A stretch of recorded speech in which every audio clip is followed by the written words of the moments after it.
This week on Jerusalem Dateline, Made in Israel.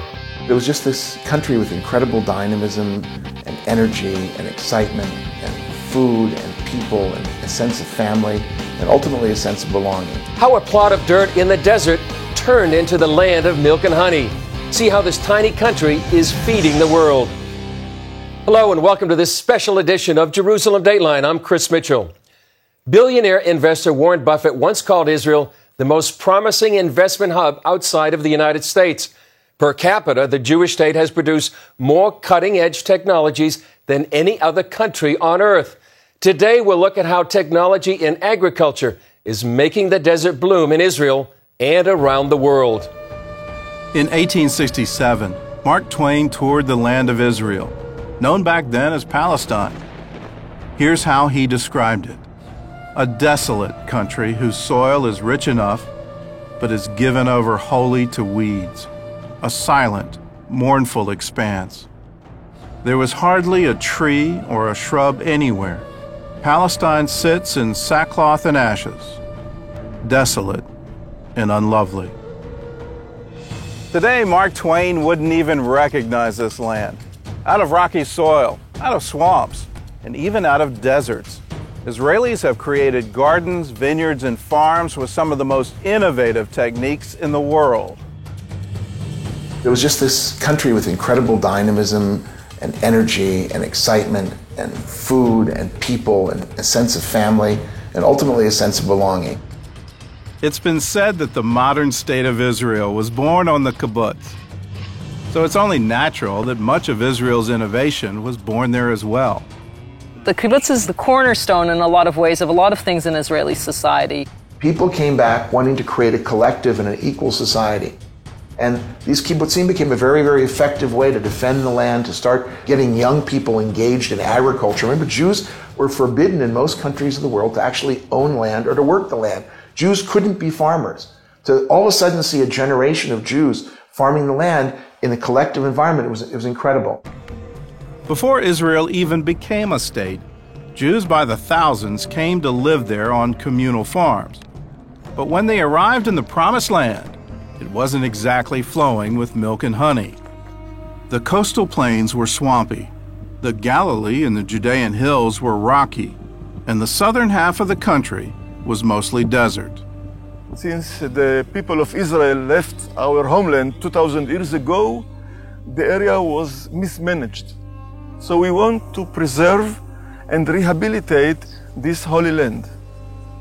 The early Jewish settlers faced a number of obstacles, from bad soil to Bedouin raiders, but they faced an even bigger enemy that threatened to destroy the Jewish state before it began.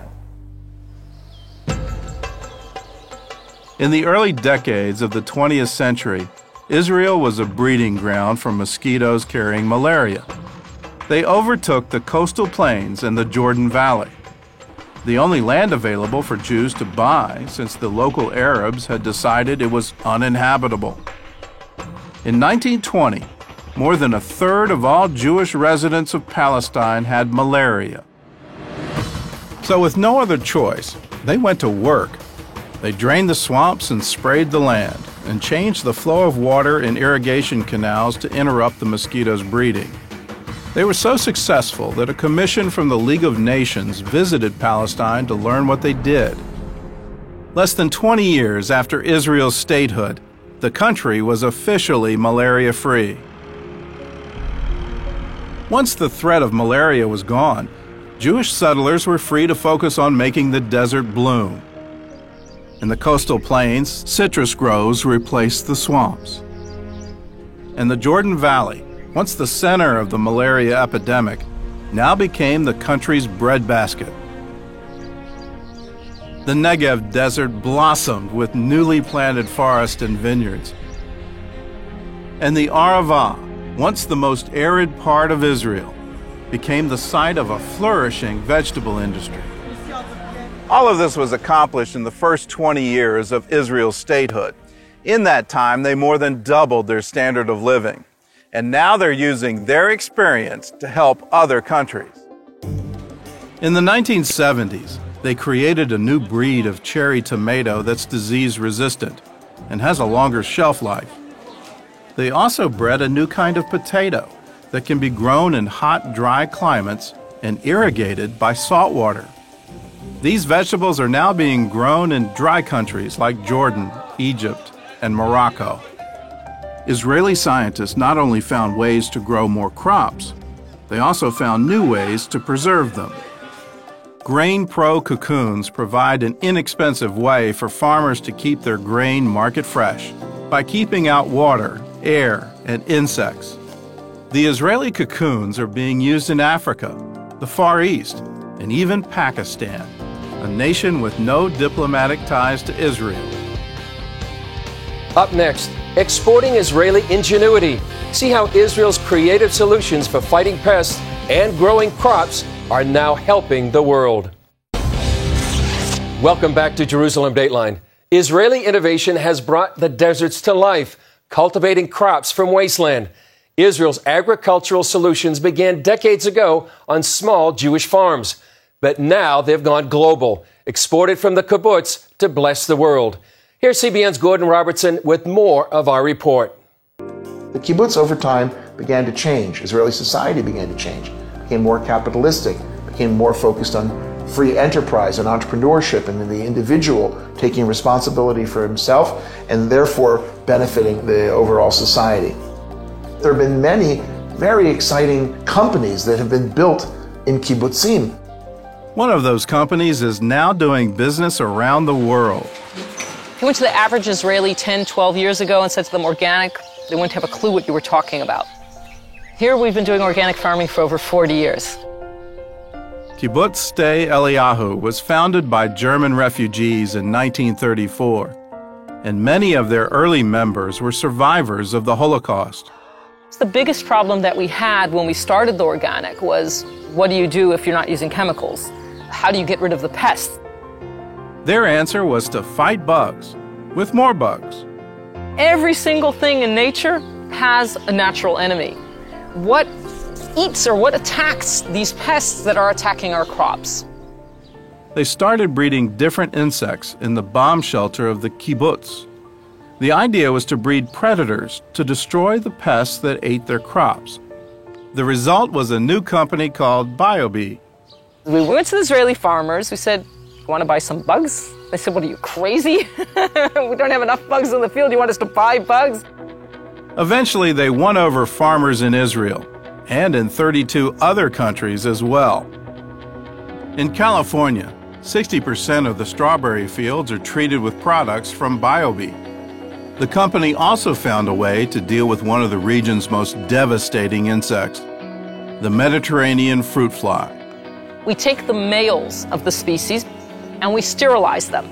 And then we release the sterile males into the environment. There's no future generation. And slowly, we lower the population without using harmful chemicals. They also solved another agricultural problem: how to pollinate greenhouse plants. The classic example we like to give is tomato plants. Tomato plants in nature, in the fields, are pollinated by the wind. In Israel, the majority of our tomatoes are not grown in the fields. They're grown in greenhouses. And in greenhouse, in a climate-controlled environment, you don't have that wind. You don't have the natural pollination. We had to find other methods of pollination. Their solution was to breed bumblebees. They collect pollen for food. They have to go and work even in cold weather conditions. They don't have stores of honey in the hive. They have to go and work. We're saving the farmer money because instead of paying people, the bees are doing the work. And the bees, unlike people, they don't miss a single flower. So once the farmers started using the bees for pollination, the yield of the tomato crops increased by 25%. In Hebrew we say, Ma rabu ma'aseh Elokim, how great and wonderful are creations, God. And this really shows that every single thing has a reason. There's a purpose for everything, these tiny little things, and look how much good they do for us, for the world, for the farmers, for the environment. It's really, really amazing. We're a light unto the nations. We're supposed to be anyways. If we want to really save the environment, if we really want to help the world, then we can't keep these things to ourselves. We have to share these things. We have to share this knowledge. And I think by helping others, we're helping ourselves as well. Coming up, Moses had to strike a rock to get it. But today in Israel, water can go from the ocean to the faucet in less than 90 minutes. See how Israelis are creating streams in the desert after this. Welcome back to Jerusalem Dateline. For the past 65 years, one of Israel's biggest challenges has been a chronic water shortage. But this year, for the first time in modern history, the nation's water authority declared that Israel has officially beat the drought. And in fact, that Israelis may soon have a water surplus. Here's a look at the innovative techniques that have helped boost Israel's water supply. More than half of this country's land is desert. And we have a severe water shortage. Moses led us to Israel, a country that has no oil, no water, not too good soil. And we had to make the best out of it. Thousands of years ago, Moses had to strike a rock to get water in the desert. Well, today Israelis are taking a slightly different approach, using technology and creativity. In Israel, the main sources of drinking water are the Sea of Galilee and 2 underground aquifers. If rainfall is short, so is the nation's water supply. In 1953, Israel started building the National Water Carrier, a system of pipelines, canals, and reservoirs that carry water from the Sea of Galilee to the rest of Israel. So we didn't have water? Okay, we developed water technology. One of the things that Israel has excelled in is taking what some people would see as risk factors or as curses and turning them into blessings. From the time of Bilam, the Jewish people have always been able to somehow turn the curse into a blessing. The pipelines were a good start, but Israel's fresh water supply wasn't enough to support a growing country. So Israelis started looking west, to the Mediterranean.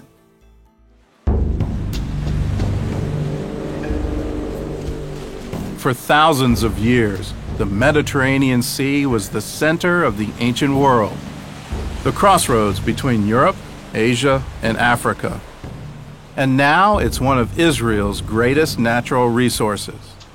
Israel is desalinating so much of its drinking water, the majority of our drinking water's origin will be the Mediterranean Sea by the end of next year. Today, Israel produces 450 million cubic meters of drinkable water a day.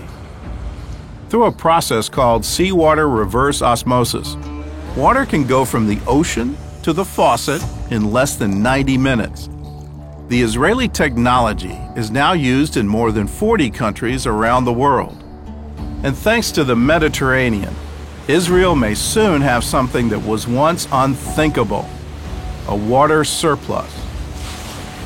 In this country, we don't have much water, except somehow, by the end of this decade, Israel is going to become a net water exporter.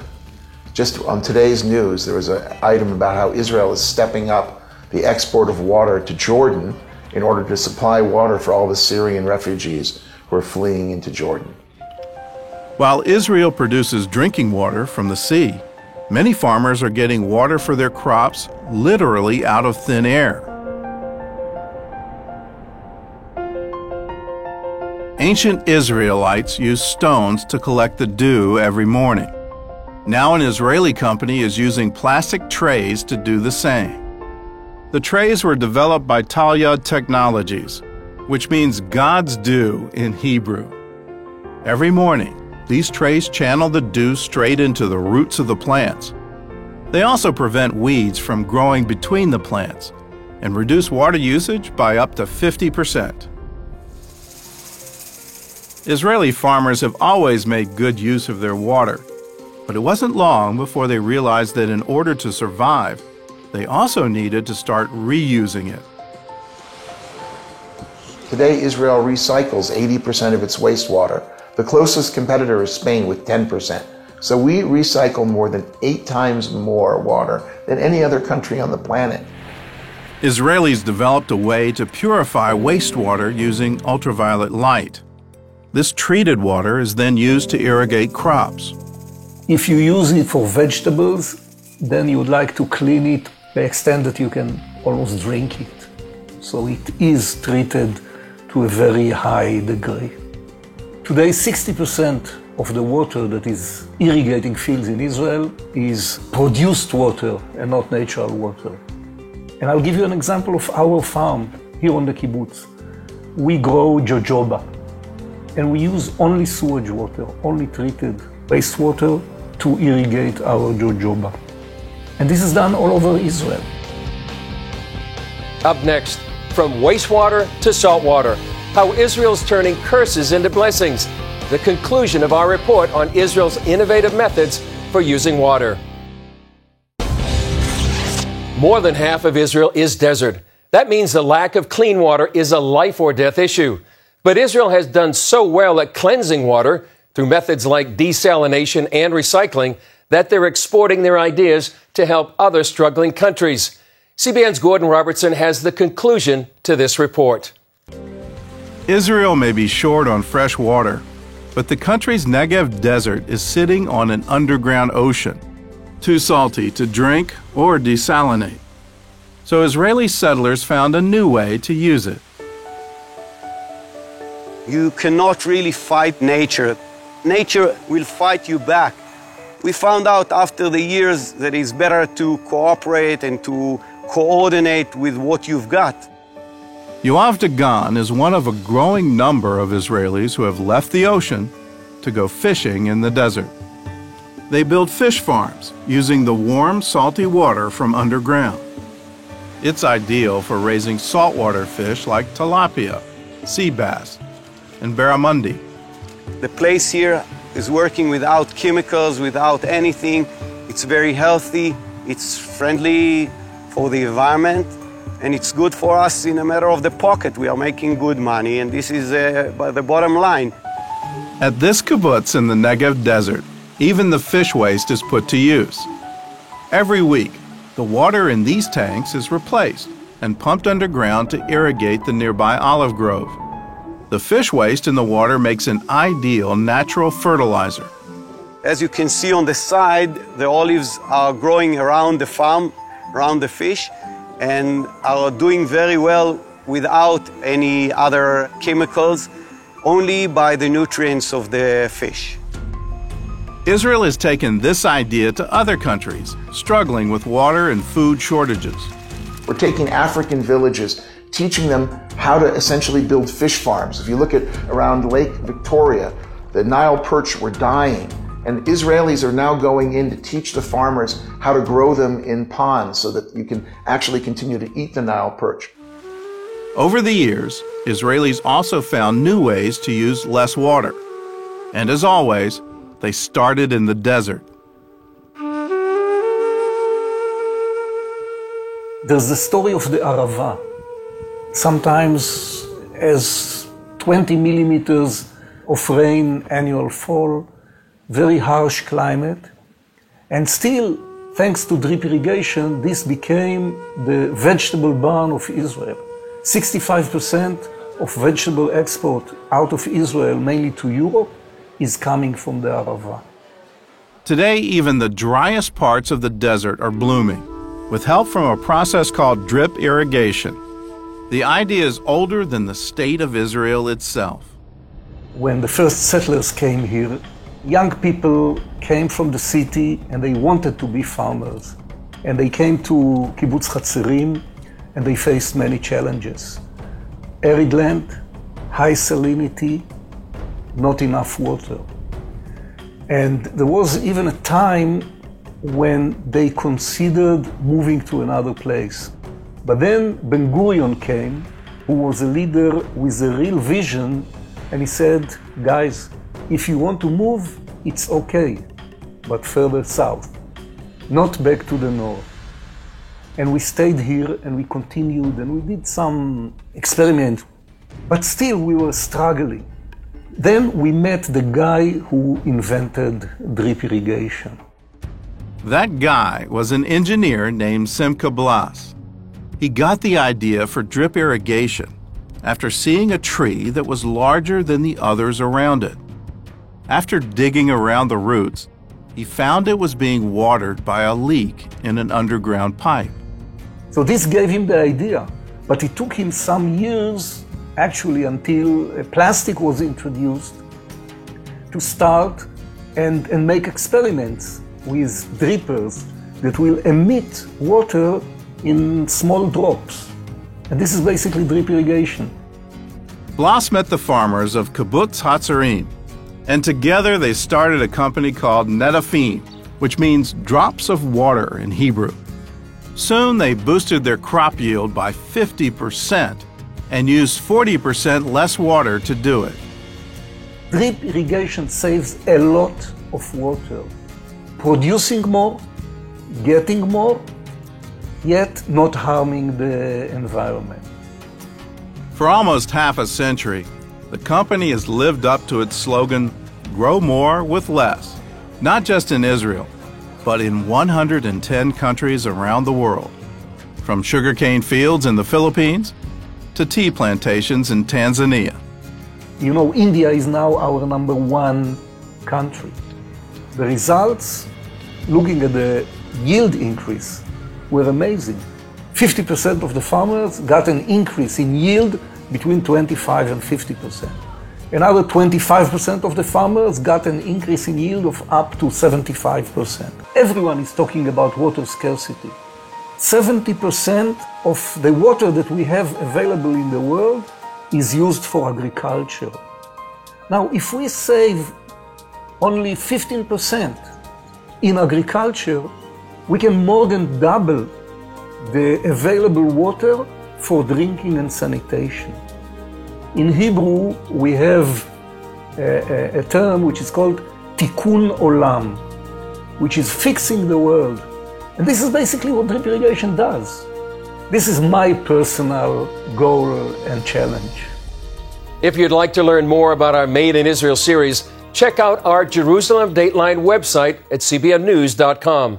That's all for this week. I'm Chris Mitchell. We'll see you next time on Jerusalem Dateline.